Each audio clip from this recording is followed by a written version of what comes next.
Is a performance good before or after the onslaught of applause?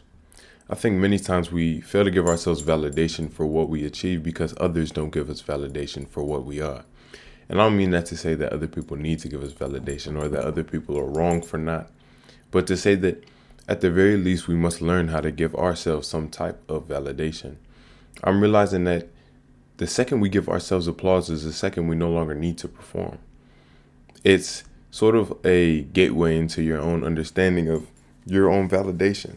I think whenever we do anything that tends towards ourselves or give ourselves a real opportunity for our own change or for our own development, the most important thing for ourselves is to cheer for ourselves.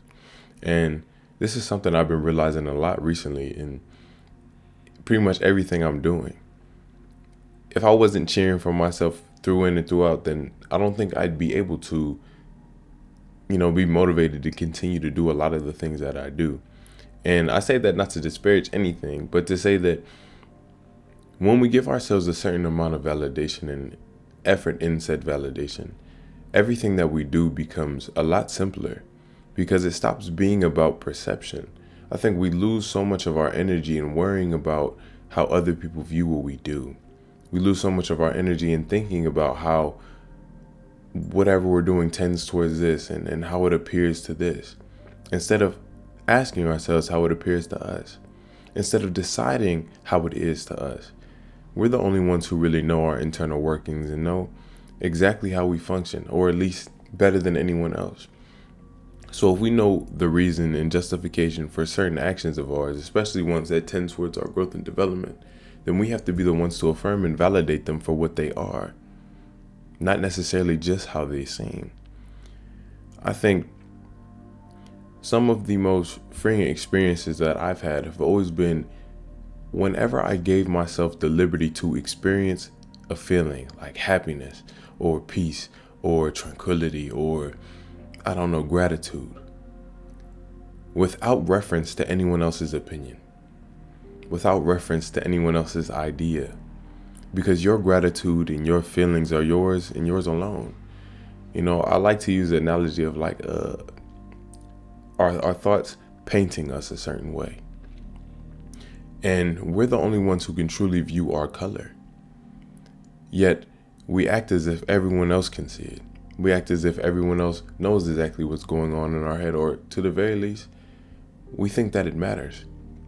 And I don't mean that to say that it doesn't matter that other people don't know what's going on in our head, but to say that it only matters that we do. Because we're the ones who are subject to our own thoughts and feelings. And of course, other people might be subject to them as well, but the sooner we navigate our own and sooner we're able to navigate and understand the way we feel, I find that our interactions with other people will be a lot more simple because we will understand how we feel and how we want to articulate ourselves and how we want to be brought across, at least to the very extent of understanding how we feel. Whether or not we express ourselves in a certain way, I feel like it's neither here nor there, but understanding how you feel is a guidepost for our expression.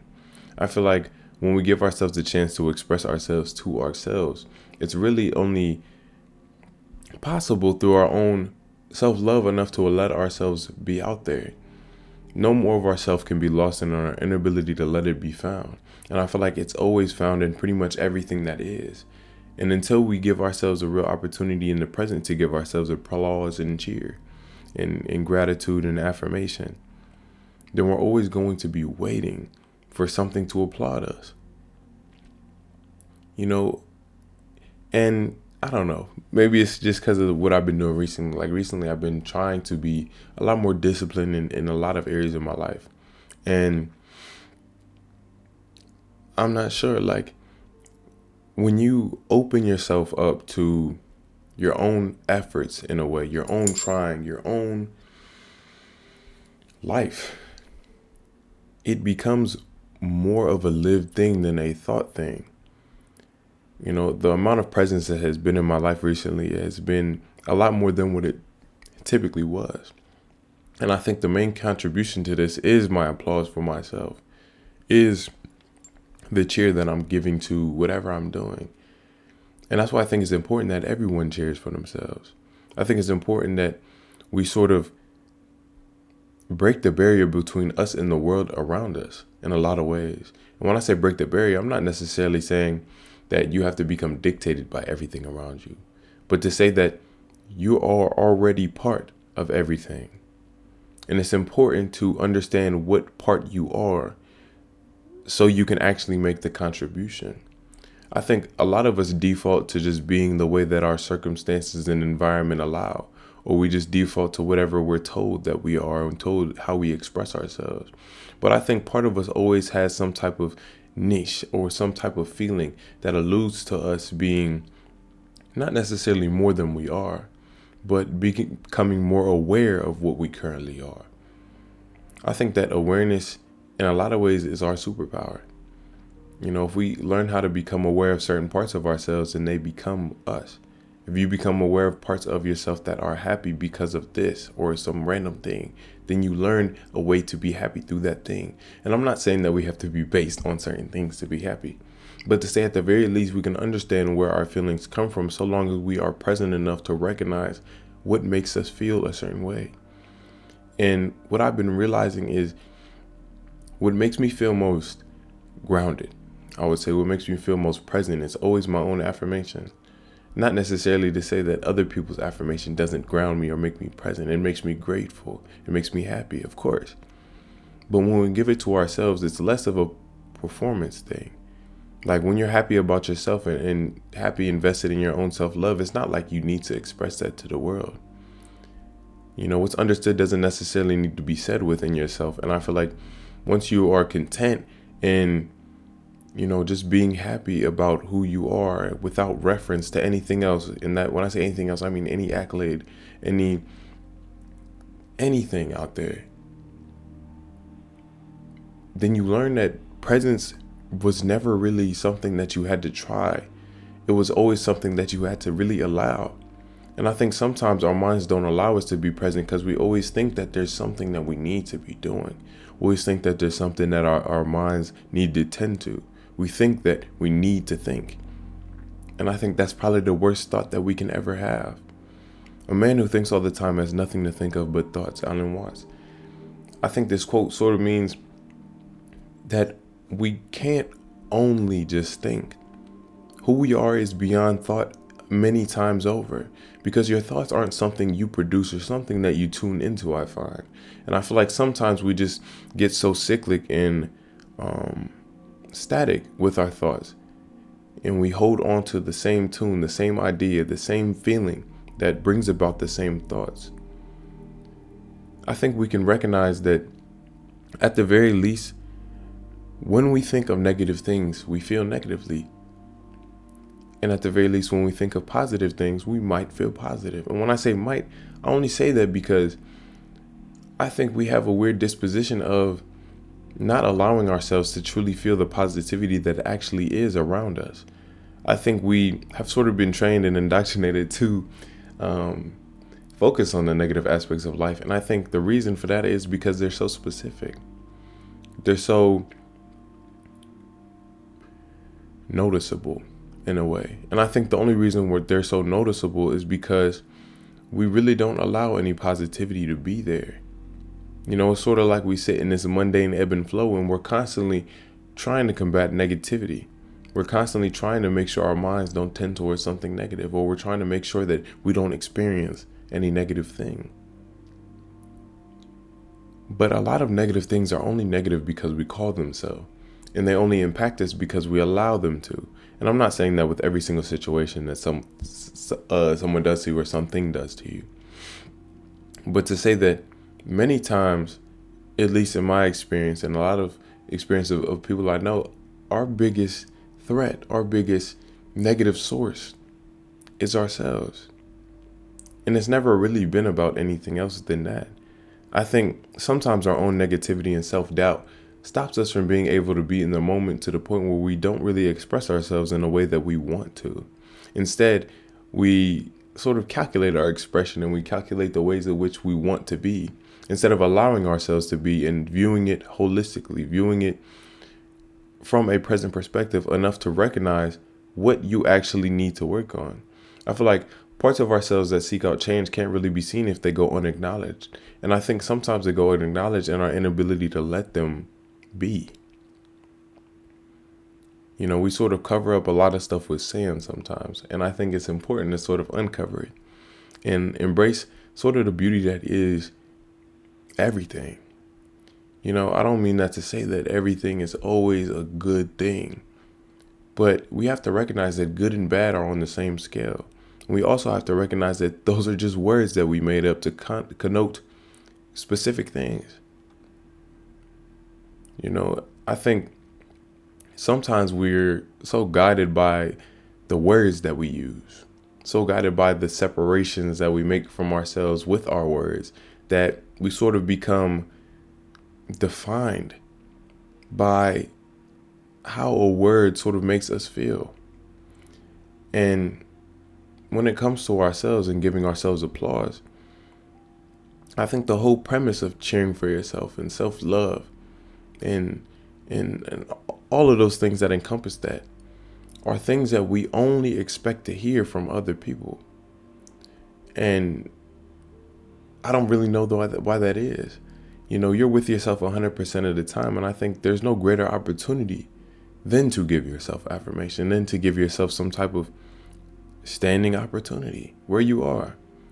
I think if we don't learn how to sort of support ourselves without support of others, or with support of others in general, then we'll find that who we are isn't necessarily, we'll find that who we are isn't necessarily something that we need to hold on to. When you sort of stand up, I find that we never really had to think too much about who we were. I think our entire preoccupation with ourselves is something that has taken us away from ourselves in a lot of ways. Because instead of allowing the self to be found and allowing yourself to be expressed and allowing yourself to be seen, we try to make the decision, or we try to instantiate what we don't want to be, or we sort of hide our minds from what we actually are, and we act in ways that don't actually conform to what we actually wish to express. And I think until we give ourselves the chance to actually express ourselves for who we are, for what we want, then we'll always find ourselves at some type of odds with what is. Because what is always painted by how we are. Because how we are is always reflective of what is. Not because, we're subject to the world, but because the world is subject to us. Whatever we bring to a situation is part of the situation. When we bring a certain amount of positivity to our life and our lifestyle and whatever we're doing in any moment that we're in, then we bring positivity there. It's not like it's not there if we bring it. It's always there if you bring it. And it's always in reference to your own feeling. Because in reality, in reality, when I say reality, I mean outside of our mind, happiness is not a thing. Everything really just is. And if we don't recognize that it's us who's constantly painting the world a certain way, us who's constantly allowing the world to unfold in a certain drama, then we'll think that everything has such a strong feeling to it. We'll think that we have to be feeling this way because of this. And we'll think this, just because this person acted this way, we have to act like this. We judge our actions and base our actions off of predetermined things that really have nothing to do with how we actually want to be. Instead, they have to do with what we're told. And that's why I think applause and cheering for yourself is so important. When you give yourself audience, you no longer need to perform, because it won't be about how other people react. It'll be about what you're doing that's best for you. And I think, I don't know. I think I have an interesting perspective on that, because back in the day, I might have mentioned this before. Back in the day, I used to have bad anger issues. I was very emotionally volatile. And a lot of stuff used to get to me like anything. And I don't know. At some point, I just realized that there's no set way for me to react. There's a quote in Alan Watts' book, The Way of Zen. I think it's, all we are is the internal reaction to the external world, or a collection of reactions. And if that's the case, then all we have to really do is be present enough to choose how we react. Be present enough to, I don't know, see the ways in which our reactions actually contribute or take away from who we are. And when we allow ourselves to be, when we allow ourselves to actually see those reactions and see how we feel and feel those things, then we'll recognize that no feeling has to be expressed in a way that's unbefitting. We can feel negatively, and we don't have to express negativity to the world. We can feel bad about a situation, and I think it's important to feel when you do. I think sometimes when we have feelings, we sort of suppress them, or in a way we try to shift our mind instantaneously to something else. And I don't necessarily think that's terrible, but I think sometimes we have to ask ourselves why we're asking why, and understand the roots of certain feelings that we have, and understand that the only way to break this cycle is to be outside of it. So if we never give anything the type of audience it needs to actually be addressed, then it won't be. And we'll keep going on through that cycle of our emotions without actually paying attention to the emotion itself. And in that way, we are within the emotion instead of outside of it. Instead of watching it, we're within it. And I think the point is to smile and watch, to understand that a lot of our thoughts in our heads are not inherent to us, but more so inherent to what we've been told, more so inherent to the feeling that we have and what we're tuning into. Like, you can recognize that the thoughts you have now aren't the thoughts that you had maybe a year ago. They aren't, because you've gone through certain experiences that have caused you to think the same thing cyclically in a different way. A lot of us have, I don't know what the statistic is, but I think more than 50% of our thoughts on a daily basis are repetitive. And I think that's the part of ourselves that's holding on to who we are, or defining who we are by our thoughts. And, I don't think there's necessarily a way around that.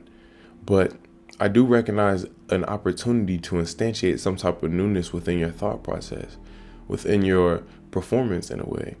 And that only is granted to you if you give yourself applause enough to recognize that your performance was never really for anybody else but you.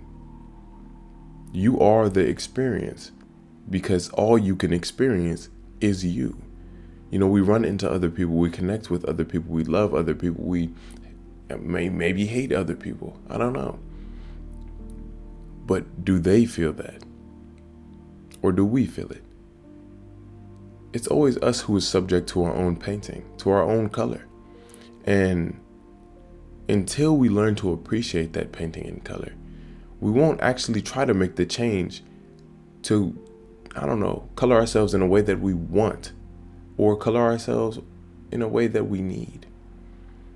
Sometimes I think we conform ourselves to a lot of the people around us, a lot of the circumstances, a lot of the, thoughts that other people share. And I don't necessarily think it's wrong to share in thought. But I think until we have some type of baseline and decision and choose to listen to ourselves at least a little bit, we won't understand the basis for our own thought process. And we won't actually learn how to think. We won't actually learn how to regulate our thoughts, regulate our mental health, until we recognize that there is a mental to heal. We don't really acknowledge our own mind sometimes. Instead, we acknowledge our feelings, but we don't acknowledge the roots of our feelings, or acknowledge the roots of our expression, like why we started acting this way, why we started believing this. I think we at some point have to pay attention to our own mind long enough to fact check it. You can posit anything in your head, and so can anyone else in a subtle way. So why will we not actually check our minds for that which is true, or that which is actually beneficial to us? We all exist in a certain framework, and I think that's the only difference between anyone, is the way that they think that they are. If we didn't have any thoughts, what difference would we have other than appearance?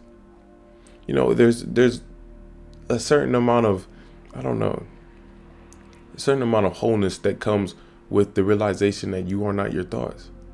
Because everything really just is, and you're a part of what is. And I think that's sort of a freeing realization. And I think when you give yourself applause, that realization comes a lot more close. Because once you listen to the sound of your own applause, you're not in wait for something else. The stimulation and what you need is already here. And it's always already here. And I think that's just the way the present works as well. We're sort of waiting on an opportunity to get into the present based on our feeling, without supplying ourselves with the feeling that would bring us to the present. All that to say, I think it's important that we start to cheer for ourselves. I know a lot of us are not necessarily in turbulent times, but we are definitely enduring whatever is. And we've made it through every single thing that has happened to us in the past, and we are here for it now. So it's important to give ourselves affirmation akin to whatever we've endured. And not necessarily in reference to what we've endured. Like, it's not like we think about all the negative, like, yeah. But just being thankful that we are here, that we actually have an opportunity for something different. And sort of smile and watch at the horizon. Because we never really know what's going to happen, what's going to occur. But we do know we're going to be there for it. And if we recognize that we're a part of every situation we encounter, then the importance isn't predicting what's going to happen next, but understanding that you have to choose how you feel and bring that into what's next. That way you already know a part of it. And that way we can have some type of stability and comfort, not in the world, but in ourselves.